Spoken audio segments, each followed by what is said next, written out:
quería leer un salmo que escribió el rey David, un hombre que pudo palpar, por así decirlo, cuál era la intención de Dios, qué intención tenía Dios para con el hombre, que pudo interpretar el corazón de Dios y actuar en consecuencia a eso, ¿no? Y entonces sus actos le agradaban al Señor. Si bien a lo largo de la historia de la vida de David, él también tuvo errores que desagradaron a Dios, Dios lo corrigió, pero David, si lo ponemos en la balanza, fue un hombre que conoció el corazón de Dios, conoció la intención de Dios para con el hombre, supo interpretarlo y trató de manejarse toda su vida bajo esas premisas, bajo esos conceptos, lo que el Señor ponía en su corazón, guiado por el Espíritu Santo. Y aquí hay una oración de David. Yo quiero leer el Salmo 42, muy conocido, donde él expresa la necesidad que él tiene de Dios, pero también expresa lo que su alma, la lucha interior que él estaba teniendo. Y el versículo 5 dice de la siguiente manera: ¿por qué te abates, oh alma mía, y te turbas dentro de mí? Espera en Dios, porque aún he de alabarle, salvación mía y Dios mío. El versículo 11 del mismo Salmo, capítulo 42, reitero, dice así: ¿por qué te abates, oh alma mía, y por qué te turbas dentro de mí? Espera en Dios, porque aún he de alabarle, salvación mía y Dios mío. ¿No? Entonces, este salmo, si uno lo lee, reiteró, expresa la necesidad interior que tenía de Dios.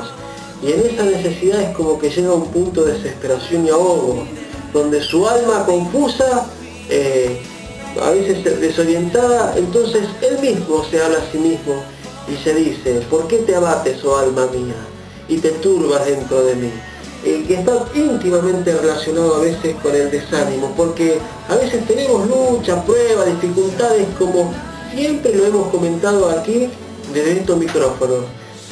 Pero qué interesante este conocimiento que tenía David de Dios y también de la vida interior del hombre. Él sabía que su alma estaba confundida, que su alma estaba desanimada. Y así mismo se dice: ¿por qué te abates?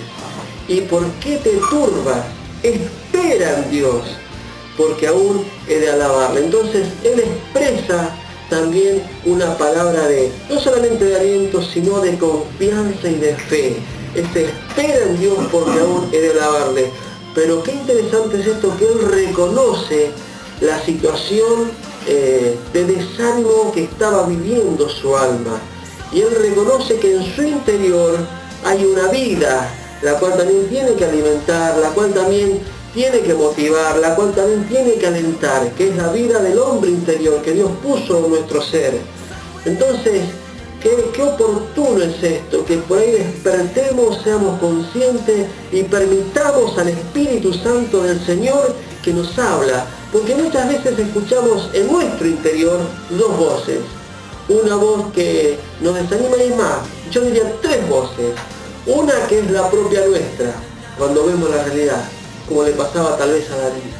Pero muchas veces también el diablo, que existe, que es real, por diferentes situaciones y a veces utilizando otras bocas o otras voces, viene y nos habla diciéndonos: tampoco va a poder llegar, tampoco va a poder alcanzar, y nuestra alma tiende a decaerse.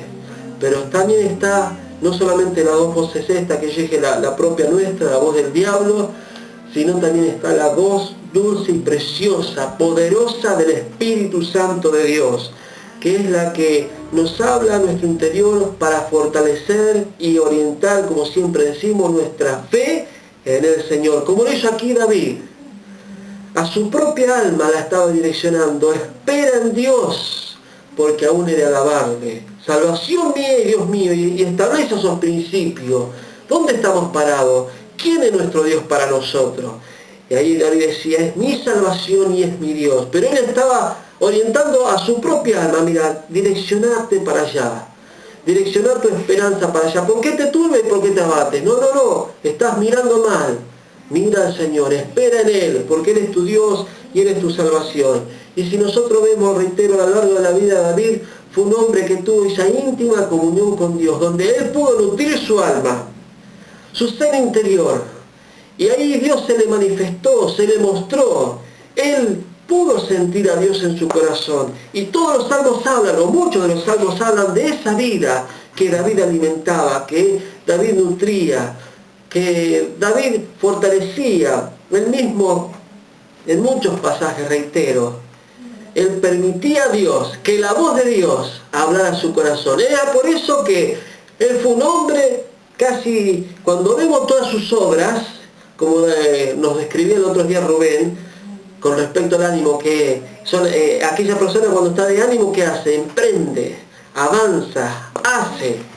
Y nosotros vemos a lo largo de la historia de la vida de David que fue un hombre así, donde su ánimo tal vez estuvo altibajo, pero siempre avanzó. Cuando estuvo abajo se dejó, como nosotros a veces decimos nuestra jerga, ministrar por Dios. Se dejó alentar por Dios, dejó que la voz del Espíritu Santo, que es real, hablara a su interior. ¿Cuántas veces usted, querido hermano de la fe, está frente a una situación y Dios le habla a su corazón diciendo, vas a poder superar esto, adelante, cree, proclamá?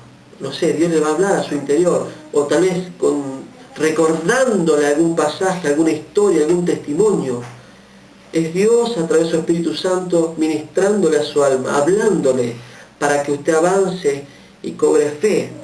Así David lo hizo, y nosotros vemos la vida de David, toda su obra, que llegó a extender el imperio de Israel 10 veces más de lo que él lo tomó al principio cuando comenzó a reinar.